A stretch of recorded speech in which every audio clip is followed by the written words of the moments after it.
Hello friends, ഏവർക്കും market അപ്ഡേറ്റ്സിൻ്റെ ഒരു പുതിയ എപ്പിസോഡിലേക്ക് വീണ്ടും സ്വാഗതം. അങ്ങനെ നോക്കിക്കഴിഞ്ഞാൽ വീണ്ടും നല്ലൊരു ശക്തമായ റാലിയായിരുന്നു ഇന്നും ഇന്ത്യൻ മാർക്കറ്റിൽ കാണാനുണ്ടായിരുന്നത്. നിഫ്റ്റി നോക്കിക്കഴിഞ്ഞാൽ ഏകദേശം 128 പോയിൻറ്റ്സിൻ്റെ ഗെയിനോടുകൂടി 16,258 മുകളിലും, സെൻസെക്സിൽ ഏകദേശം 546 പോയിൻറ്റ്സിൻ്റെ ഗെയിനോടുകൂടി 54,369, ബാങ്ക് നിഫ്റ്റിയിൽ ഏകദേശം 820 പോയിൻറ്റ്സിൻ്റെ ഗെയിനോടുകൂടി 36,028 ക്ലോസ് ആയിട്ടുണ്ടായിരുന്നത്.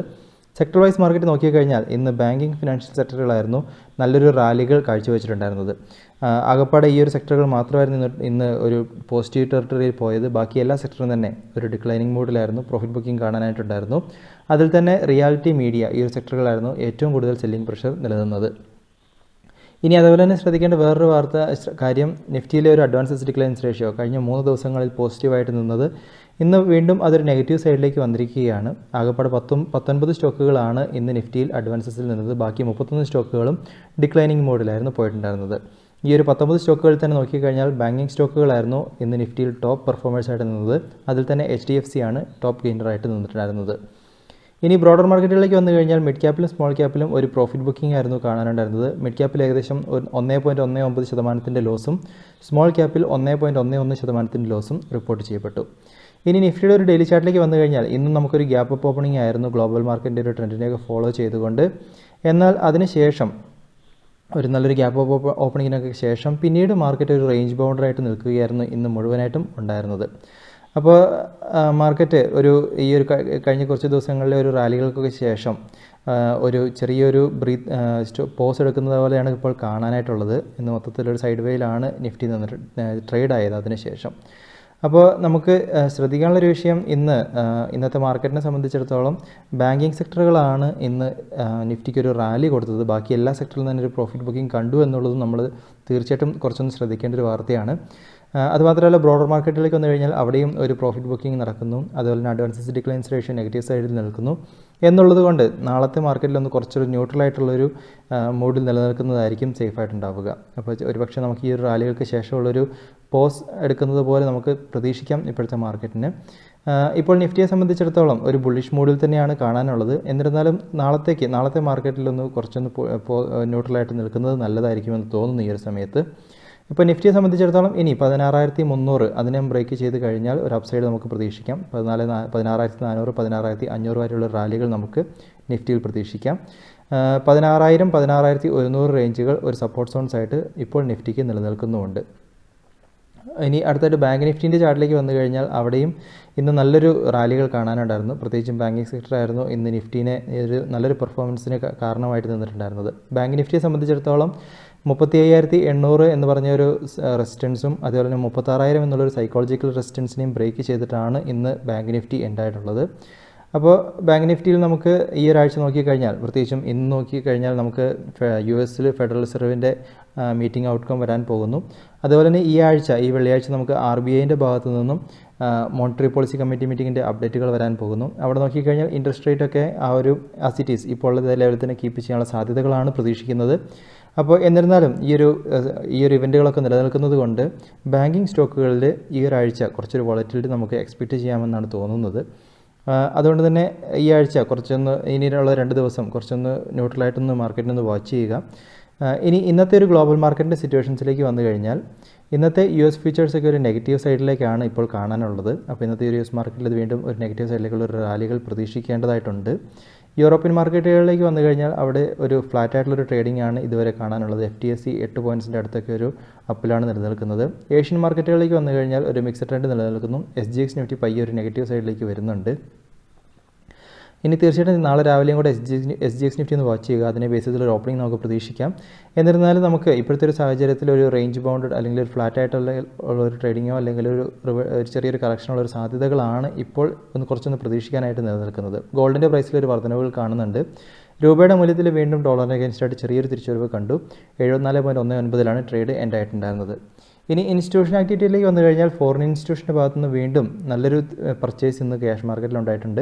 2,828 കോടിയുടെ നെറ്റ് ഇൻവെസ്റ്റ്മെൻറ്റ് ക്യാഷ് മാർക്കറ്റിൽ വന്നിരിക്കുന്നു. ഡൊമസ്റ്റിക് ഇൻസ്റ്റിറ്റ്യൂഷൻ്റെ ഭാഗത്തുനിന്നും 411 കോടിയുടെ നെറ്റ് വിത്ഡ്രോവലും ക്യാഷ് മാർക്കറ്റിൽ ഉണ്ടായിട്ടുണ്ട്. അപ്പോൾ ഇൻസ്റ്റിറ്റ്യൂഷൻ സപ്പോർട്ടീവാണ്. രൂപയും നമുക്ക് ചെറിയ രീതിയിൽ സപ്പോർട്ടീവായിട്ട് നിലനിൽക്കുന്നു. ഗ്ലോബൽ മാർക്കറ്റിൻ്റെ ട്രെൻഡുകൾ തീർച്ചയായിട്ടും നിങ്ങളൊന്ന് ട്രാക്ക് ചെയ്യുക. അപ്പോൾ നമുക്ക് അതിനെ ബേസ് ചെയ്തുള്ളൊരു ഓപ്പണിംഗ് നമുക്ക് നാളെ ഇന്ത്യൻ മാർക്കറ്റിൽ പ്രതീക്ഷിക്കാം. എന്നിരുന്നാലും കുറച്ചൊന്ന് ഒരു ചെറിയൊരു പ്രോഫിറ്റ് ബുക്കിങ്ങിനുള്ള ഒരു സാധ്യതകൾ നമുക്ക് തെളിഞ്ഞ് വരുന്നതായിട്ട് കാണുന്നുണ്ട്, ഒരു ചെറിയ രീതിയിൽ എങ്കിലും. ഇനി അടുത്തൊരു സ്റ്റോക്കുകളെ സംബന്ധിച്ചിടത്തോളം നമ്മൾ ഇന്നലെ പറഞ്ഞ സ്റ്റോക്കുകളിൽ ദീപക് ഫെർട്ടിലൈസറിൻ്റെ സ്റ്റോക്കിലായിരുന്നു കുറച്ചൊരു മൂവുകൾ കാണാനായിട്ടുണ്ടായിരുന്നത്. ഒരു ചെറിയൊരു ഗ്യാപ്പ് അപ്പിന് ശേഷം ഒരു ബുള്ളിഷ് ക്യാൻഡിലൊക്കെ ചെറിയൊരു സ്പിന്നിങ് ടോപ്പ് പോലത്തെ ഒരു ബുള്ളിഷ് ക്യാൻഡിൽ പ്ലോട്ട് ചെയ്തിട്ടാണ് എൻഡായിട്ടുള്ളത്.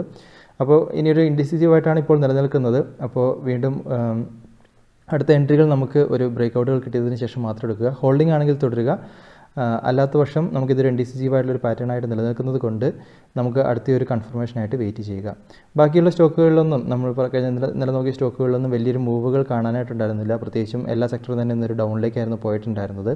ഇനി അതുപോലെ തന്നെ ടൊറൻറ്റ് പവർ, ഈ ഒരു സ്റ്റോക്കും നിങ്ങളൊന്ന് ട്രാക്ക് ചെയ്യുന്നത് നല്ലതായിരിക്കും. ഈ ഒരു സ്റ്റോക്കിലും ചെറിയൊരു ബുള്ളിഷ് എൻഗൾഫിംഗ് പോലത്തെ ഒരു പാറ്റേൺ ഫോർമേഷൻ കാണുന്നുണ്ട്. അപ്പോൾ നമുക്ക് ഇനിയൊരു 476 മുകളിലേക്ക് ഒരു ഓപ്പണിംഗ് കിട്ടുകയാണെങ്കിൽ നമുക്ക് ഏകദേശം 484 വരെയുള്ള റാലികൾക്കുള്ള സാധ്യതകൾ നിലനിൽക്കുന്നുണ്ട്. അപ്പോൾ തീർച്ചയായിട്ടും ടൊറൻറ്റ് പവറിനെയും ഒന്ന് വാച്ച് ചെയ്യുക. ഇനി അതേപോലെ തന്നെ ഈ ഒരു 2 സ്റ്റോക്കുകൾ അമരരാജ ബാറ്ററീസ് അതുപോലെ തന്നെ LIC ഹൗസിംഗ് ഫിനാൻസ്, ഈ ഒരു സ്റ്റോക്കുകൾ നിങ്ങളുടെ ട്രാക്കിങ്ങിൽ വെക്കുന്നത് നല്ലതായിരിക്കും, നിങ്ങളുടെ റഡാറിൽ വെക്കുന്നത് നല്ലതാണെന്ന് തോന്നുന്നു. കാരണം അമരരാജ ബാറ്ററീസിനെ സംബന്ധിച്ചിടത്തോളം ഇപ്പോൾ കുറച്ച് നാളുകളിലായിട്ട് ഒരു റേഞ്ച് ബൗണ്ടഡ് റാലി, ഒരു കൺസോളിഡേഷൻ മോഡ് നിലനിൽക്കുന്നു. കഴിഞ്ഞ കുറച്ച് നാളത്തെ ഒരു ഷാർപ്പായിട്ടുള്ളൊരു കറക്ഷനൊക്കെ ശേഷം 690 റേഞ്ചിലുള്ള ഒരു സപ്പോർട്ട് സോണിൽ വന്ന് ടച്ച് ചെയ്തതിന് ശേഷം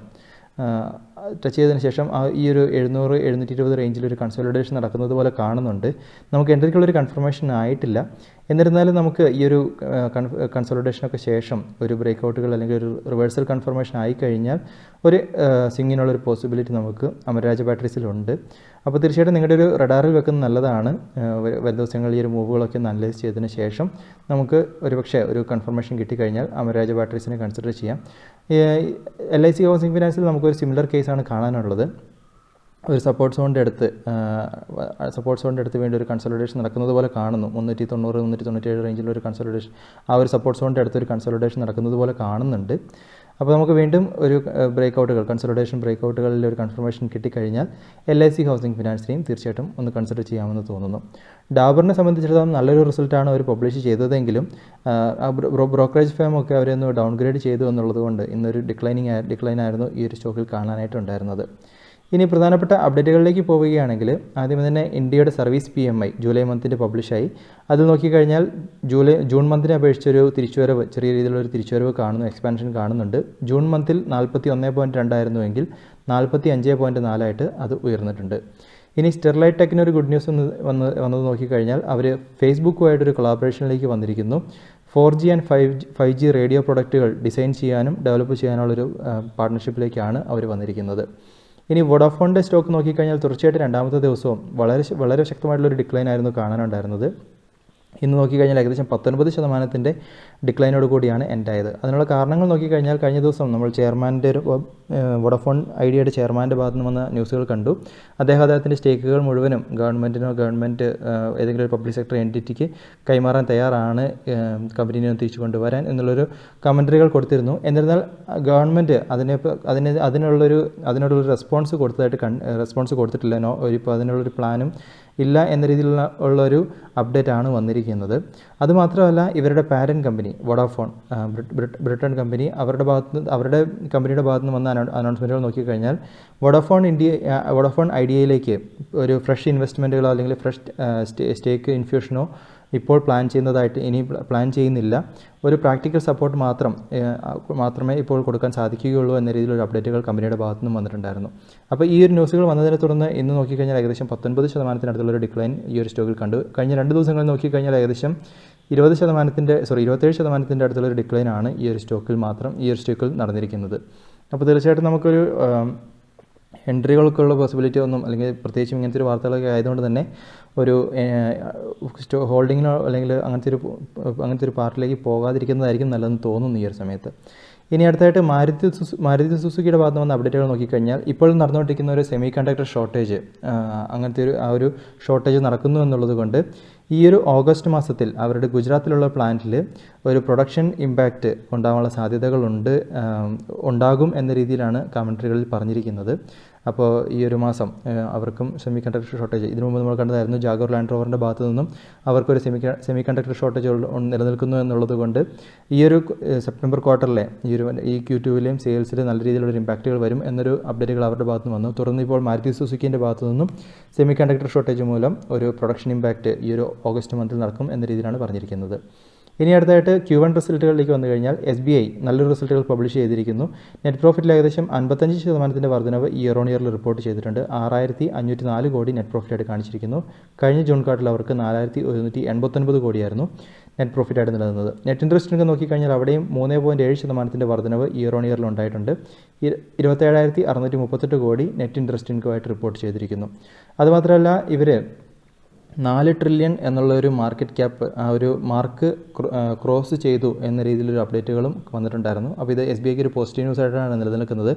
എന്നിരുന്നാലും ഇവരുടെ അസറ്റ് ക്വാളിറ്റി നോക്കിക്കഴിഞ്ഞാൽ അത് ഈ കഴിഞ്ഞ മാർച്ച് ക്വാർട്ടറിനെ അപേക്ഷിച്ച് ക്വാർട്ടർ ഓൺ ക്വാർട്ടറിൽ നോക്കുമ്പോൾ ഒരു ഇടിവാണ് വന്നിരിക്കുന്നത് അവർക്ക്. ഗ്രോസ് NPA നോക്കിക്കഴിഞ്ഞാൽ ഈ കഴിഞ്ഞ മാർച്ച് ക്വാർട്ടറിൽ 4.98 ആയിരുന്നുവെങ്കിൽ 5.32% ഉയർന്നിരിക്കുന്നു. നെറ്റ് NPA നോക്കിക്കഴിഞ്ഞാൽ അവിടെയും മാർച്ച് ക്വാർട്ടറിൽ 1.5% നിന്നെടുത്ത് 1.77% ഉയർന്നിരിക്കുകയാണ്. ഇനി അദാനി ഗ്രീൻ എനർജിയുടെ Q1ലേക്ക് വരുമ്പോൾ നെറ്റ് പ്രോഫിറ്റിൽ അവർക്ക് നല്ലൊരു വർധനമാണ് ഉണ്ടായിരിക്കുന്നത്. 219 കോടി നെറ്റ് പ്രോഫിറ്റായിട്ട് റിപ്പോർട്ട് ചെയ്തിരിക്കുന്നു. കഴിഞ്ഞ ജൂൺ ക്വാർട്ടറിൽ അവർക്ക് 22 കോടിയുടെ നെറ്റ് പ്രോഫിറ്റായിരുന്നു നിലനിന്നത്. റവന്യൂ നോക്കിക്കഴിഞ്ഞാൽ അവിടെയും ഏകദേശം 25% വർധനമുണ്ടായിരിക്കുന്നു. 977 കോടി റവന്യൂ ആയിട്ട് കാണിച്ചിരിക്കുന്നു. കഴിഞ്ഞ ജൂൺ ക്വാർട്ടറിൽ അവർക്ക് 778 കോടിയായിരുന്നു റവന്യൂ ആയിട്ട് നിലനിന്നത്. ഇനി PNB ഹൗസിംഗ് ഫിനാൻസിലേക്ക് വരുമ്പോൾ നെറ്റ് പ്രോഫിറ്റിൽ 5.4% ഇടിവാണ് ഉണ്ടായിരിക്കുന്നത്. 243 കോടി നെറ്റ് പ്രോഫിറ്റായിട്ട് കാണിച്ചിരിക്കുന്നു. കഴിഞ്ഞ ജൂൺ ക്വാർട്ടറിൽ 257 കോടിയായിരുന്നു നെറ്റ് പ്രോഫിറ്റായിട്ട് നിലനിന്നത്. റവന്യൂവിലും 9.5% ഇടിവ് റിപ്പോർട്ട് ചെയ്തിട്ടുണ്ട്. ഇനി അടുത്തായിട്ട് ഗോദ്രേജ് കൺസ്യൂമർ പ്രൊഡക്റ്റിലേക്ക് വരുമ്പോൾ നെറ്റ് പ്രോഫിറ്റിൽ ചെറിയൊരു വർധനവ് അവർക്ക് ഉണ്ടായിട്ടുണ്ട്. 413 കോടി നെറ്റ് പ്രോഫിറ്റായിട്ട് റിപ്പോർട്ട് ചെയ്തിരിക്കുന്നു. കഴിഞ്ഞ ജൂൺ ക്വാർട്ടറിൽ അവർക്ക് 394 കോടിയായിരുന്നു നിലനിന്നത്. റവന്യൂ നോക്കിക്കഴിഞ്ഞാൽ അവിടെയും അവർക്ക് ചെറിയൊരു വർധനവ് ഉണ്ടായിരിക്കുന്നു. 2915 കോടി റവന്യൂ ആയിട്ട് കാണിച്ചിരിക്കുന്നു. കഴിഞ്ഞ ജൂൺ ക്വാർട്ടറിൽ 2349 കോടിയായിരുന്നു നിലനിന്നത്. ഇനി ടൈറ്റാനിലേക്ക് വരുമ്പോൾ അവർക്ക് അനലിസ്റ്റുകളൊക്കെ എക്സ്പെക്റ്റ് ചെയ്തതിനേക്കാട്ടിലും നല്ലൊരു റിസൾട്ടുകൾ പബ്ലിഷ് ചെയ്തു എന്നാണ് കണ്ടത്. പ്രധാനമായിട്ടും ജ്വല്ലറി സെയിൽസിലുള്ള ഒരു വർധനവ് മൂലം അവർക്ക് നെറ്റ് പ്രോഫിറ്റിൽ ഒരു തിരിച്ചുവരവ് ഉണ്ടായിരിക്കുന്നു. 61 കോടി നെറ്റ് പ്രോഫിറ്റായിട്ട് ഈ ഒരു ക്വാർട്ടറിൽ റിപ്പോർട്ട് ചെയ്തിരിക്കുന്നു. കഴിഞ്ഞ ജൂൺ ക്വാർട്ടറിൽ അവർക്ക് 270 കോടിയുടെ നെറ്റ് ലോസ് ആയിരുന്നു നിലനിന്നത്. എന്നിരുന്നാലും കഴിഞ്ഞ ജൂൺ ക്വാർട്ടർ എന്ന് പറയുമ്പോൾ നമുക്ക് ലോക്ക്ഡൗണിലേക്ക് ഒരു കാലഘട്ടമായിരുന്നു. ഇനി അതുപോലെ സെയിൽസ് നോക്കിക്കഴിഞ്ഞാൽ പ്രത്യേകിച്ചും ജ്വല്ലറി സെയിൽസൊക്കെ നോക്കിക്കഴിഞ്ഞാൽ ഏകദേശം 74% വർധനവാണ് ഉണ്ടായിരിക്കുന്നത്. 3249 കോടിയുടെ സെയിൽസാണ് ഈ ഒരു ക്വാർട്ടറിൽ ഈ ഒരു ക്വാർട്ടറിൽ റിപ്പോർട്ട് ചെയ്തിരിക്കുന്നത്. ഇനി അതുപോലെ തന്നെ സൊമാറ്റോൻ്റെ സ്റ്റോക്കിനെ സംബന്ധിച്ചിടത്തോളം ഒരു പ്രോഫിറ്റ് ബുക്കിങ്ങിന് പോകാം എന്ന രീതിയിലൊരു അപ്ഡേറ്റുകൾ ഇന്ന് കണ്ടിട്ടുണ്ടായിരുന്നു. പ്രത്യേകിച്ചും HSBC ഒക്കെ ഇവരുടെ ഒരു സ്റ്റോക്കിൽ ഒരു 19% ഇടിവിനുള്ളൊരു സാധ്യതകൾ പറഞ്ഞിട്ടുണ്ടായിരുന്നു. അപ്പോൾ സൊമാറ്റോൻ്റെ സ്റ്റോക്കിൽ നോക്കിക്കഴിഞ്ഞാൽ ഇന്ന് ഒരു ചെറിയൊരു ബിയറിഷ് ക്യാൻഡിലാണ് പ്ലോട്ട് ചെയ്തിട്ടുണ്ടായിരുന്നത്. അതുകൊണ്ട് തന്നെ സൊമാറ്റോ ഇപ്പോൾ നമുക്ക് നോക്കിക്കഴിഞ്ഞാൽ ഏകദേശം സ്റ്റോക്കിൽ ചെറിയൊരു കൺസോളിഡേഷൻ മൂഡ് പോലെ കാണുന്നു. അപ്പം നിങ്ങൾ ഓൾറെഡി പ്രോഫിറ്റിലാണ് എങ്കിൽ ഒരു ചെറിയൊരു പ്രോഫിറ്റ് ബുക്കിങ്ങിലൊരു പോകാമെന്ന് തോന്നുന്നു ഈ ഒരു സ്റ്റോക്കിനെ സംബന്ധിച്ചിടത്തോളം. അപ്പം പ്രത്യേകിച്ചും ഇപ്പോൾ HSBC നോക്കിക്കഴിഞ്ഞാൽ 19% ഒരു ഡൗൺ സൈഡും ഈ ഒരു സ്റ്റോക്കിൽ പ്രതീക്ഷിക്കുന്നുണ്ട്. ഇനി ബ്രിട്ടാനിയയെ സംബന്ധിച്ചിടത്തോളം അവരുടെ ഭാഗത്ത് നിന്ന് വന്ന അപ്ഡേറ്റുകൾ നോക്കിക്കഴിഞ്ഞാൽ ഇപ്പോൾ സാധനങ്ങളുടെയൊക്കെ വില വർധനവ് വന്നതുകൊണ്ട് അവരുടെ ഇൻപുട്ട് കോസ്റ്റിൽ ഉള്ള വർധനവുകൾ വന്നതുകൊണ്ട് അവരുടെ പ്രൊഡക്റ്റുകളിലും ഒരു പ്രൈസ് ഹൈക്ക് കൊണ്ടുവരാനായിട്ട് പ്ലാൻ ചെയ്യുന്നു. ഗ്രാജുവലായിട്ടുള്ളൊരു പ്രൈസ് ഹൈക്ക് കൊണ്ടുവരാനായിട്ട് പ്ലാൻ ചെയ്യുന്നു എന്നൊരു കമ്പനിയുടെ ഭാഗത്ത് നിന്ന് അപ്ഡേറ്റുകൾ വന്നിട്ടുണ്ടായിരുന്നു. ഇനി IPOകളിലേക്ക് വന്നു കഴിഞ്ഞാൽ ഒരു IPOൻ്റെ ഒരു ഒഴുക്ക് തന്നെയാണ് നടന്നുകൊണ്ടിരിക്കുന്നത്. ഇപ്പോൾ ഇന്ന് മാർക്കറ്റിൽ 4 IPOകൾ ഓപ്പൺ ആയിട്ടുണ്ടായിരുന്നു. Devyani international, Exxaro, Windlas biotech, Krishna diagnostic. ഈ 4 IPOകൾ നോക്കിക്കഴിഞ്ഞാൽ ഓപ്പണായി ആദ്യത്തെ ഒരു 1 മുതൽ 3 മണിക്കൂറിനുള്ളിൽ ഫുൾ സബ്സ്ക്രിപ്ഷനാണ് നടന്നിരിക്കുന്നത്. അപ്പോൾ നല്ലൊരു റെസ്പോൺസാണ് ഈ 4 IPOയ്ക്കും മാർക്കറ്റിൽ നിന്ന് കിട്ടിയിരിക്കുന്നത്. ഇനി 2 ദിവസം കൂടി ഈ ഒരു IPO വിൻഡോ ഓപ്പൺ ആയിരിക്കും. അപ്പോൾ തീർച്ചയായിട്ടും നിങ്ങൾ ട്രൈ ചെയ്യാൻ ആഗ്രഹിക്കുന്നുണ്ട് എങ്കിൽ വരുന്ന 2 ദിവസങ്ങളിൽ ട്രൈ ചെയ്യുക. ഇനി അതുപോലെ തന്നെ അടുത്ത ആഴ്ച നോക്കിക്കഴിഞ്ഞാൽ 3 IPOകൾ വീണ്ടും വരാൻ പോകുന്നു. നുവോക്കോ വിസ്താസ് IPO ഓഗസ്റ്റ് 9-ാം തീയതി ഓപ്പൺ ആകാൻ പോവുകയാണ്. 9-ാം തീയതി മുതൽ 11-ാം തീയതി വരെ. പ്രൈസ് ബാൻഡ് അവർ അനൗൺസ് ചെയ്തിട്ടുണ്ട്. 560 മുതൽ 570 രൂപ പെർ ഷെയറിലാണ് പ്രൈസ് ബാൻഡായിട്ട് ഫിക്സ് ചെയ്തിരിക്കുന്നത്. ഇനി അതുപോലെ തന്നെ കെംപ്ലാസ്റ്റ്, സാൻമാർ അവരുടെ IPOയും വരാൻ പോകുന്നു ഓഗസ്റ്റ് 10-ാം തീയതി. പ്രൈസ് ബാൻഡ് അനൗൺസ് ചെയ്തിട്ടില്ല. അതുപോലെ തന്നെ ആപ്റ്റസ് വാല്യൂ ഹൗസിംഗ് ഫിനാൻസ് അവരും ഓഗസ്റ്റ് 10 തീയതിയാണ് ഓപ്പൺ ആക്കുന്നത്. അവരുടെ പ്രൈസ് ബാൻഡിനെ സംബന്ധിച്ചുള്ള ഇൻഫർമേഷൻ നാളെ വരുമെന്നാണ് അപ്ഡേറ്റുകളിൽ കാണിച്ചിരിക്കുന്നത്. അപ്പോൾ തീർച്ചയായിട്ടും ഈ ഒരു IPOകളൊക്കെ നിങ്ങളുടെ ഭാഗത്തുനിന്ന് അനാലിസിസ് നടത്തുക. അപ്പോൾ നിങ്ങൾ ഈ അനലൈസ് ചെയ്യുന്നതോടൊപ്പം തന്നെ നിങ്ങളുടെ ഫണ്ട് അലൊക്കേഷനും ഇതിനനുസരിച്ച് ഈ ഒരു IPOകൾക്കെല്ലാം അതിനനുസരിച്ച് പ്ലാൻ ചെയ്യുന്ന കാര്യവും ശ്രദ്ധിക്കുക. അപ്പോൾ ഇതൊക്കെയാണെന്ന് പറയുന്ന പ്രധാനപ്പെട്ട അപ്ഡേറ്റുകളായിട്ട് നിലനിൽക്കുന്നത്. തീർച്ചയായിട്ടും ഈ ഒരു ന്യൂസുകളും സ്റ്റോക്കുകളും നിങ്ങളുടെ അനാലിസിസിനായിട്ട് മാത്രം ഉപയോഗിക്കുക. പുതിയ അപ്ഡേറ്റ്സ് ഒക്കെ ആയിട്ട് നമുക്ക് വീണ്ടും കാണാം. അതൊരു this is Tony signing off.